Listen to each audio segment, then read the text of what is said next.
This meeting is being recorded. Excited to welcome our next speaker on the Freedom First Business Summit, Karen Joy Fritz, who will be sharing her session, Soul of a Tiny Biz, Sustainable Success Through Minimum Overhead and Maximum Freedom. Let me tell you a little bit about Karen Joy Fritz, positivity mentor for creative entrepreneurs who want to get important shit done. Finds the best tech and practices for your unique cognitive style. How she does that is through her tiny biz model, which is the movement for those of us in a stage of life where we value lifestyle freedom over building an empire. Karen is your go-to guide in both the inner and outer adventures of simplifying your business. Yes, with degrees in neuropsych and computers and multiple coaching certifications, Karen has enjoyed successful seven-figure entrepreneurial ventures, as well as motherhood, meditation, and of course, motorcycling. That's right. All right, stage is yours, my friend. Thank you. Thank you so much. And I like my fancy introduction is, hi, my name is Karen Joy, and I ride a 500-pound white tiger motorcycle. So that's my attention getter at all those networking meetings, which I, as an introvert, don't attend very many. So let me go ahead and share my slides here. We want screen two and share. There we go. You should be seeing a slide that's just kind of like a cover slide. So I came to this point of wanting to do a tiny biz because I didn't want to build an empire, frankly. I didn't want to have a great big team of people. I didn't want to have to be on every social media platform. I didn't want to be all those things that the marketing gurus tell us we should want. When I really came down to what do I want, it was really just more a sense of enoughness at this stage of my life. So let's take a look at that. We're going to talk about what the constraints are that your lifestyle can put on your business rather than the other way around, right? We're actually getting into the nuts and bolts here, right? We've had a lot of mindset, we've had a lot of strategy, but how the heck do I actually set up my business in a way that it's going to support me? So we're going to look at where to focus on simplifying and how to transition so that you can get there without actually cutting off your nose to spite your face, as they say. Very little about me because what's interesting is you and your business. I have written a book called Purpositivity that really is about the feminine face of productivity. This is where I started to realize the existing models are really built for the 1950s when the entire workforce was in a male body and didn't cycle, when the work that people was doing mostly in an office situation, like think insurance claims, was the same thing every day, over and over, right? And neither of those describe my world. My body changes, the world outside changes, and I certainly do not do the same thing every day. I took that and all the work that I was doing in helping people with their strategy and their systems and their self-development, and I built it into a game called Path. That was a lot of fun. That's what I was doing during the pandemic.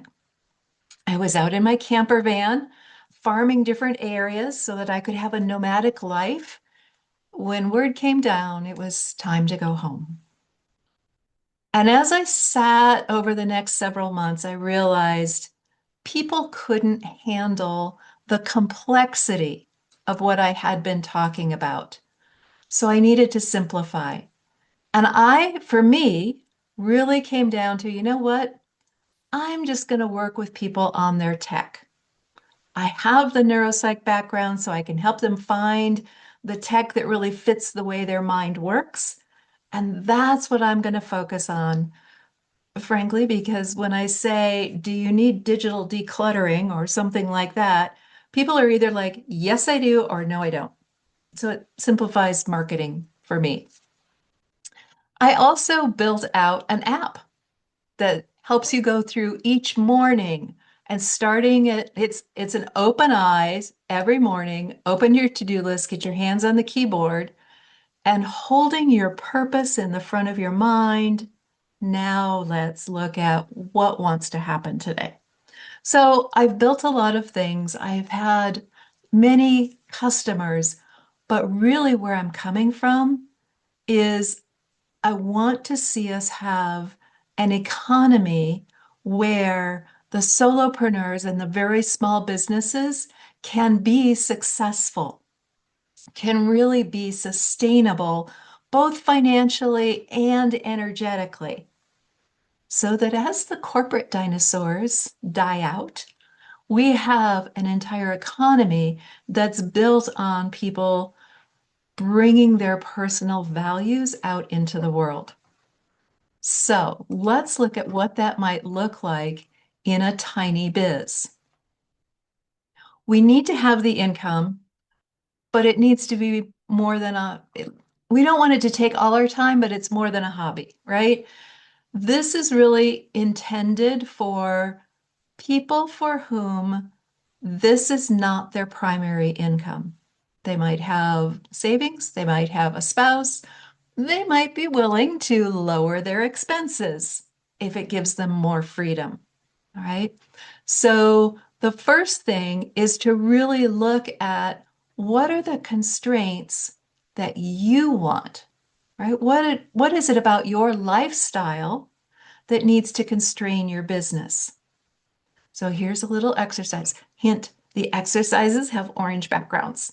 For you to write down, what is it that you want more from your business? There are times of our lives when maximizing income, profit, not just revenue, is the most important part of our business. There's a season of life for that, but it's not the only season. I mean, most of us like summer, but imagine if summer just kept summering more and more and more, it would not be good. There's a place in our lives and in our economy to have a cyclical nature, a rhythm maybe. Sometimes we want to do more in this area, sometimes something else becomes a little bit more relevant for us. So which aspect are you looking to be able to optimize around? Here's another way to do that exercise. Draw yourself a simple little foregrid and write down what it is you want to have freedom from. Right? I don't want to have to show up at an office of business hours. All right, let's be really honest. Most of us who go into our own business think we're giving up the 40-hour work week, and we're right, because we're trading it in for a 60-hour work week. Let's not do that anymore, or at least not in this season. So, what do I want freedom from? And what do I want freedom to? I want freedom to go to all of my kids' concerts. I want freedom to work from national parks. I want whatever it is for you. Go ahead and write some of those things down. I'm not going to take too long with this because I want to get into the meat of it. All right. So when you're thinking about a tiny house, instead of building a castle, right, the whole empire thing, I just want to build a tiny house. Well, the definition of a tiny house is that it has to be able to go on the roads. You have to be able to pick it up and move it, which means it can only be 8 feet wide. That's how wide the lanes are by standard.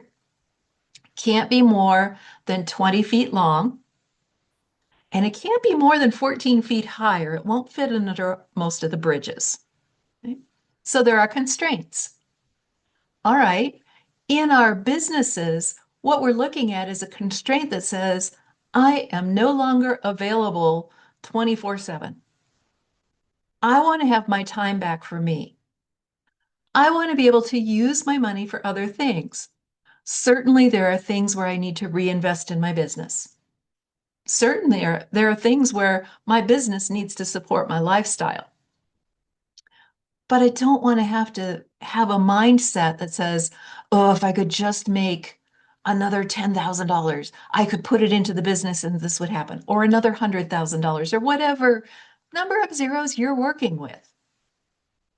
I want some of that money for me, for playtime, for having a life, my energy, right? How much of my energy and my attention am I pouring into the business, even when I'm not in my office? Yeah, that happens.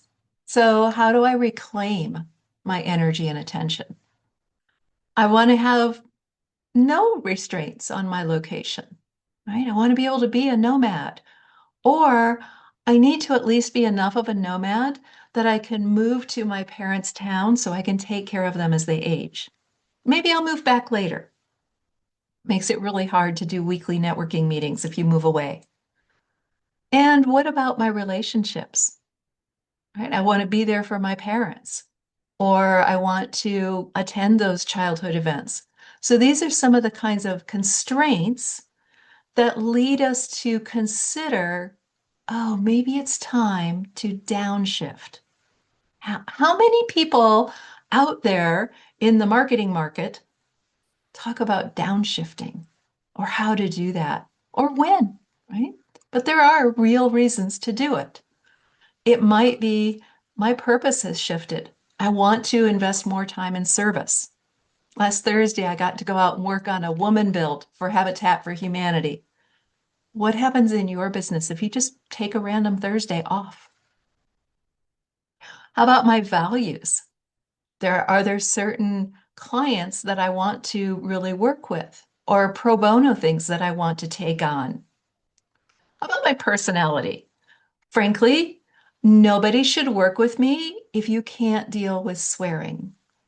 That's why my tagline says, and get important shit done. It'll weed out people who are too nice. And what are my goals? Right? If my goals are, I'm in a time of life when I need to maximize and optimize, this is not the kind of model that you want to be looking at. But if my goals are, I'm at the time of life when I want to be home for my kids, or I want to take up painting or ice skating, or I want to be on the road or something like that, then this is something to be looking at. So I can't see the chat. There it is. Okay. Awesome. There you go. Excellent. Okay. So now I'm going to put the chat over there because then I can just keep seeing it. Boom. So the next thing we want to think about is what are the aspects of my business that I actually do have control over? What can I redesign? Let me turn the phone off. My phone's ringing. It's a good sign, right? What parts can I redesign so that I'm influencing how the business works for my lifestyle? Product and service. Do I want to work with one person at a time? Do I want to build groups? Like, do I actually like working with groups and love that interchange that happens between people? This is not a question of how do I leverage and scale so that I can, maximize my income. This is a question of what do I love? What do I love? What really lights me up? I bet you've heard that a lot already in the last 2 days. What really lights me up? Audience. I had this amazing realization in my early days in business when I was actually kind of afraid that my business was going to eat me. What if like all these people come and I have no time for myself? It's a valid fear for a short time. And then I realized, you know what? I cannot serve 8 billion people. I cannot serve 1 million people. For what I do, frankly, it'd be pretty amazing if I served 100 people. Oh, well, then what if I only talk to the people I really want to serve? What if I only talk to the people who are ready? Some people have to build an entire educational pipeline and funnel and da da da da. Like, oh my gosh, people have already figured out whether they know what to do with their tech or not. Or people have already figured out if they're overweight or not, or whatever your field is. You're not the one who has to build the entire funnel. Maybe you only have to build the part that catches them when they're ready. Delivery. Do I want to deliver in person or online? Let me tell you, when you invent a game and that's going to be your way of introducing people to your business, it's pretty much an in-person thing, right? I got in my van with my little box of games, and I would go to different towns and have people host game nights. And it was a lot of fun, frankly. And then when we went into lockdown, we kind of went online. It was not as much fun to play games online with me pulling cards for other people. And you got this card, right? But you know what? I still kind of like the online thing because nobody cares, quite frankly, whether they're seeing my office behind me or they're seeing the curtains in my van. I can be anywhere. That's my delivery. Pricing. Do I want to price so that only the top few percent can afford my services? Or do I want to price so that I can make a difference at the entry level? Pricing has a lot to do with which audience I attract. Let's go with the ones that I actually want to play with. The hours that I'm available, frankly, I work weekends. I don't usually talk to people. I don't do meetings on weekends, but I build things on weekends because then I can go out during the week and play on the mountain roads here in Colorado in my motorcycle when there's less traffic. All the other people are on the road in the weekend. I'll be in my office, but then I can go out and play other times. And marketing channel. What do you enjoy? What do you not enjoy? So these are things that you can start to re-engineer, play Tetris with as you're looking at a tiny biz, right? So what is it in your business that currently seems to hold you down? As I mentioned, if you've signed up for a weekly networking group where they expect you to bring leads and have to have you show up every single week, unless it's a really good source of leads, if you want location independence, that's going to hold you back. So it's just an example. A product-based business. If you've written a book, how many books do you have in your garage? Well, 10 years ago, you probably had boxes of them. Now, you probably have fulfilled by Amazon, right? They're print to order and you don't worry about it as much. But there are other things where people do have physical products, right? In areas like skincare, where people have their own skincare line. Then you have to worry about where is that product? Who's shipping it? Which is different from choosing a service-based business where you're consulting people on their needs. So what currently seems to hold you down? All right, now we get to the good stuff. Where can you actually look for simplification? If you think about a tiny house, it has a floor plan, but they're so simple, right? They don't have any butler's pantries. They're looking at there's a kitchen, a great room, maybe an office. Where's the storage? And there has to be a bedroom and a bathroom. How simple can you make it?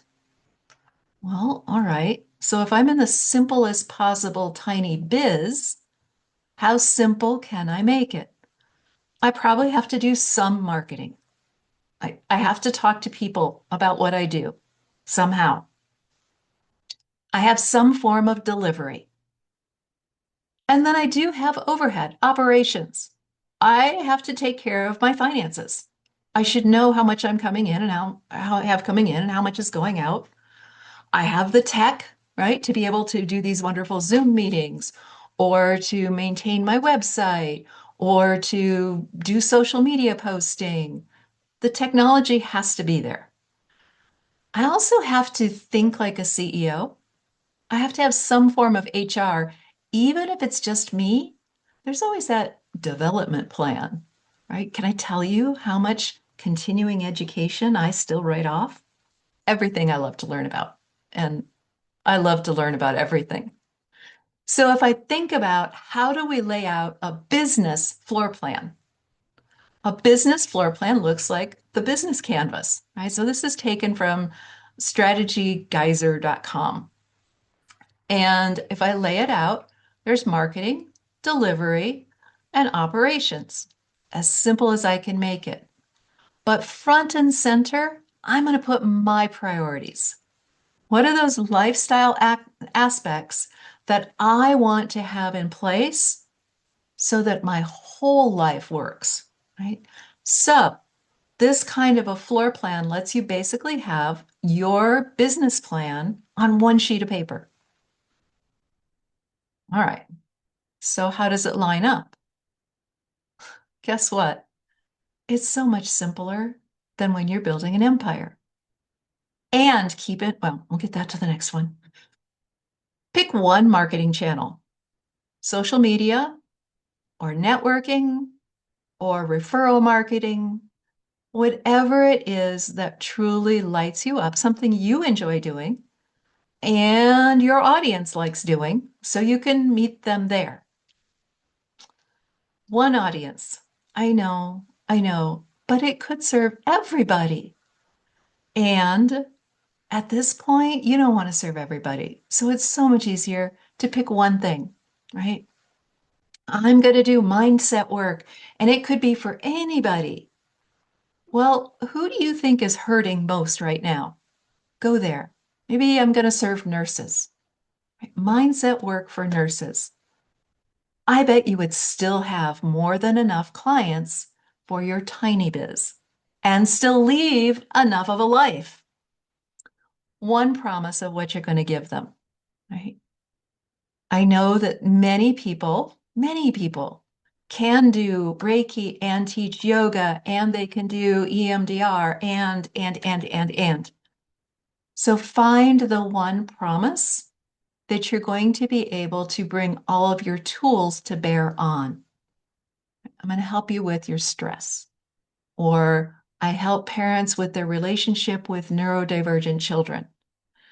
Very clear. Remember, your priorities are front and center. Your delivery is going to be designed around that lifestyle. When do you want to be available? How often do you want to be available?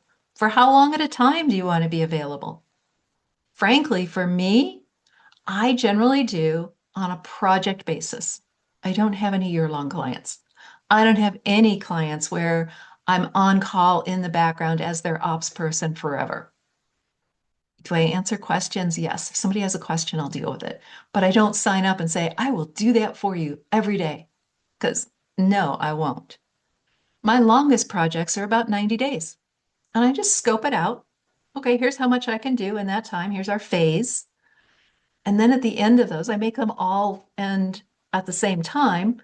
So I can do like January. I took the entire month of January and went to Egypt and got to explore all the spiritual sites and have my own transformational experiences. That's what my life is designed around. My operations, I make the computer do the work. I don't have to remember what's coming up.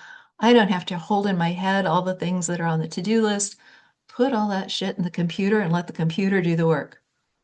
Do I still have to do the tasks? Yes. But do I have to worry in the middle of the night about what should I work on tomorrow? Nah, the computer tells me. And part of your operations are to take care of yourself and your own health. Maybe you're caregiving for yourself. Your revenue streams wants to be simple and flexible, not something that's really complicated that has a 10-month lead time. All right, so the idea here is we're going to focus on what matters most. That's this center part, and remove anything that's a distraction from that. Basic minimalism philosophy. Also keeping in mind that this is a phase. I've had phases where I built and built and built, and it was great fun. And I've had other phases where I'm like, wait a minute, it's time to be able to consolidate, have some inward time for other purposes. And that's what I'm doing for now. And when I outgrow that, I might come out, blossom, and build again. All right. So, what are the parts that you absolutely love? I love working with people one-on-one. Great. Then put that in there. I love writing. Great. Put that in there. And what are the parts I don't like so much? Frankly, it's kind of a distraction. For me, having to keep up with social media marketing would be total distraction. I work with referrals mostly. Okay, so let's look at some of the ways you can think about what floor plan or model of tiny biz you might want. You know, how you go to a new subdivision and they've got the gateway and the Hampton and the floor models, right? So let's look at what we can do with that. We know what an empire is. I'm going to do whatever it takes all the time, all the things my business might want. An alternative is I'm a caregiver. I might have kids in school or parents that I'm taking care of. I need to have my time be flexible. I want to be done by 3. Or I never know when my mom's going to call that she's fallen again, and I need to go meet her at the emergency room, right? So sometimes that's where we are in our life. Plan around it. In this case, you want to make sure that your marketing is local, like networking, going to meetups around hobbies that you might have, or online. So you don't have to do both. And if you're doing the local ones, make sure it's at times that you enjoy. You're away when your kids are at school. If it doesn't exist, you might even create it because there are probably others who want to network while kids are in school. Your delivery is going to be focused around the times when you're available, and you're not going to set up hard deadlines. If somebody says, I'm having an event on a certain day and I need to have all this stuff done by the event, it might not be the right client for you if you're in a caretaking role where you could suddenly have to be helping out with keeping your mom able to care for herself for that week. Fine. Just don't put yourself in that situation. None of my clients are going to have a hard time if I miss a day. If I miss a month, I have to plan for that. But for a day here and there, super flexible. Operations, make sure you put the stuff in the computer so you don't have to remember while you're remembering all your kids' homework and all their activities, what your clients need. It's in the computer. And your revenue streams need to be flexible as well. Again, remember, I'm not talking about if this business is your only source of income and has to fully sustain your lifestyle and fund college educations and so on. That's a different phase of life. Okay, different one, the nomad floor plan. I want to work from anywhere and move frequently, and I want to have a lot of variety in what I'm working on. All right, so how do I set that one up? Well, obviously, my marketing is going to be online, unless I am farming and going to specific repeated cycle of places, right? And I have joined meetups in each place, and I'm planning on going back. You can try that. That's a hard way to do it. So, mostly online, a couple channels. Are your potential clients on Facebook? Says the gray hair. Are they on LinkedIn? Because you're doing business to business stuff. Are they on Instagram? Wherever your clients are hanging out, go there and just pick one. I'm not on all the channels as a consumer, so why should I have to be on all the channels as a provider? And your marketing may really reflect your passion, right? Use your travel as a branding technique, right? Your delivery should probably be asynchronous, right? A course that drips out to people, or some kind of an online forum that people can go visit, a membership model, maybe even drop shipping. I know a lot of people in van life do drop shipping, but it's work that they can do at odd hours. Frankly, when I'm building out integrations between websites and email lists and all that kind of stuff, nobody cares when I'm working. They don't. As long as I get it done, nobody cares when I did it. So that works well for a nomad lifestyle. Next one. We also have, let's see, the enthusiast is actually the next one we're going to talk about. This is somebody who would rather be painting, or they'd rather be snowboarding, or they'd rather be playing soccer. Whatever it is that somebody has a passion that they really want to invest in. They want to do their music. They want to work at the animal shelter. So I want to have most of my attention and energy available for this thing I love to do. And I still need a business that helps to support me. All right. So in this case, I want lots of free time. I might be on the road, and my attention goes to what I love. Your marketing needs to be simplified down to one channel. Again, whatever your passion is might be part of your branding, right? Now, behind the scenes of building out a painting could be a good analogy for somebody transforming in their inner work. Your delivery is probably online. If your passion is snowboarding and you're going from place to place, being able to do that, it's a little bit nomadic. You might want to do flexible hours or severely constrain your hours, right? If I'm most creative in the morning, I'm going to make sure that in the morning is when I do my thing, and meeting with clients is only in the afternoon. So I would constrain my appointment scheduler to only offer afternoon slots.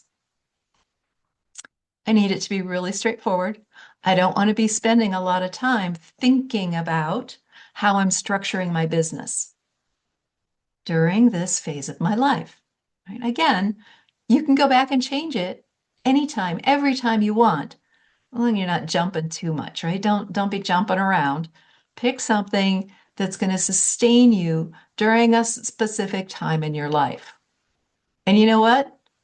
The market doesn't care if you upscale and downsize or shift your focus a little bit. They're like, oh, cool. What the hell's she doing now? All right. The partner. This is a really interesting one that I see with my clients.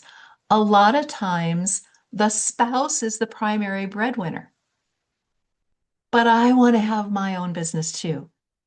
I want to have something that I'm doing where I feel I'm in service and I get to visit with people and I'm making a difference. But I also need to be able to go when my CEO spouse is having a 2-week conference in Maui. Hell yeah, I'm going, right? So I want to prioritize their lifestyle to a certain degree and yet have my own thing. Well, how do I do that? Generally, I'm going to set it up so that my marketing is local. I might only have a couple of groups a week or a month that I go to that I let people know what I'm up to. I might have local events like coffee shop things where people can come and learn about me. But I'm not doing a whole lot of it because there may be weeks at a time when I'm off at a trade show with my spouse, partner. I want to be able to take long breaks. So again, as I work, you might want to work on a project basis. Or if you have a 4-week program that you do hypnotherapy with a client, great. You schedule them so that they all end before that upcoming conference. Generally, the C-suite knows about things far in advance, so you can plan around them. The clear processes hold your place while you're gone, because you're literally like mind off the business for weeks at a time or days, whatever it is. The computer holds on to that so that when you return, you go, oh, yes, that's where I get to pick it up again. So those are the different floor plan models that I think of around how to organize the business according to what freedom means for me. The next interesting question on our agenda today is, yeah, but right now I've got all this going on. I have my small, medium, and large size programs and my different price points, and some clients get this and other clients have that. I can't just drop them. How do I get there? Remember that, in truth, 20% of your work is probably creating 80% of your results. It may or may not be the fun 20%. We'll deal with that separately. So, what are the parts that are funding you the most and are the most fun? That's what goes in the best. And then how do I do it? So I take all this stuff that I'm currently doing and bring it into a single offer, that single marketing, single delivery that I actually want to have. Holy cow, do the gremlins come up? I know this. I know this firsthand. I know it from the clients that I work with. Will it be enough income? How will I know if it's going to be enough? How do I know what to let go of? What is the market going to think? It's like the market is a thing. I don't know. What are people going to think? If I say I'm downshifting, will they think I'm failing? Will they think I'm old? No, I am experienced and I don't need to do that shit anymore. So what do I do first without ending up underfunding myself? Here's a diagram that's going to help you. You start off here on the left and you say, okay, this one offer that I have is hugely expensive to maintain.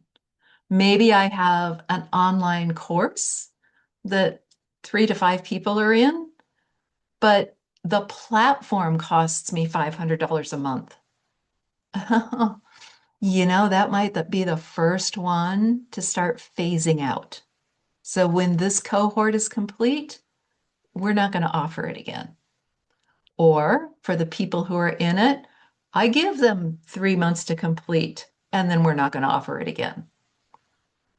The next thing I can look at is which of my funnels or online gifty things is most expensive, and how can I drop the expense of offering those? Sometimes quiz platforms are costly, right? So you drop the expense and the platform at the same time as people complete. I just really want you to realize that there's more than one way to claim your business is successful because it's meeting your priorities, what you define as freedom or a meaningful life, and keep it sustainable. You get to decide that, right? So I do have a little freebie because Sherrie said we should. And it's a quiz that helps you pick a floor plan based on what your priorities are. Like, I want more time freedom, or I want more location independence, whatever it is that you're going to prioritize. You probably already have a pretty good idea just from watching the slides, but the email sequence that comes after the quiz says how to do it for that particular one. And there's an offer at the end of talk to me. I'm relatively approachable. I'd love to find out more about what your business is and what your life interests are so that we can see about making something that's sustainable for you. but that offer of a conversation free at the end is there. I'll warn you because I wouldn't want to spring it on you, but you don't have to do that. You could just take all the emails and be able to do it yourself. I just want people to be able to get there.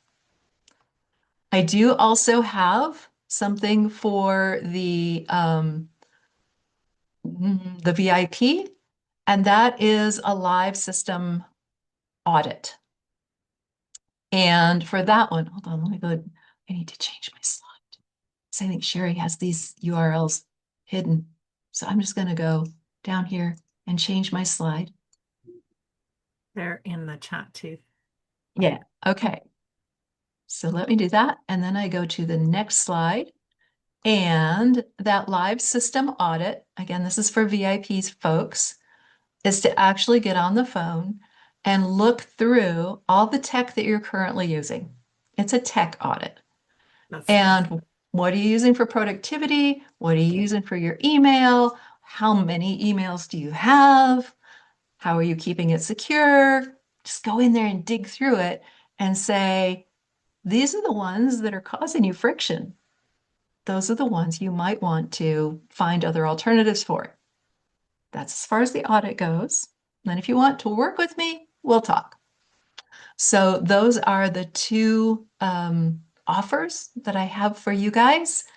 And I hope this has been helpful, a different way to look at what you can actually do with setting up your business in a way that serves your lifestyle.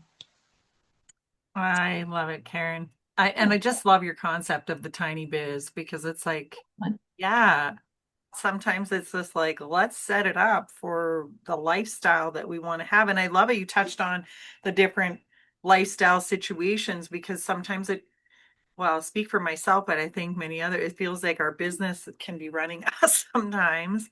And it's like, wait a minute. The whole point of the Freedom First Business Summit, why are we doing this? Right? Exactly. Yes, of course, we have a light and a passion and everything that we want to share into the world, but wait a minute, we also want to do this so that it supports the lifestyle that we want to live. And I love hearing your session because it's like that's so possible, just Oh, shows that yeah. so possible.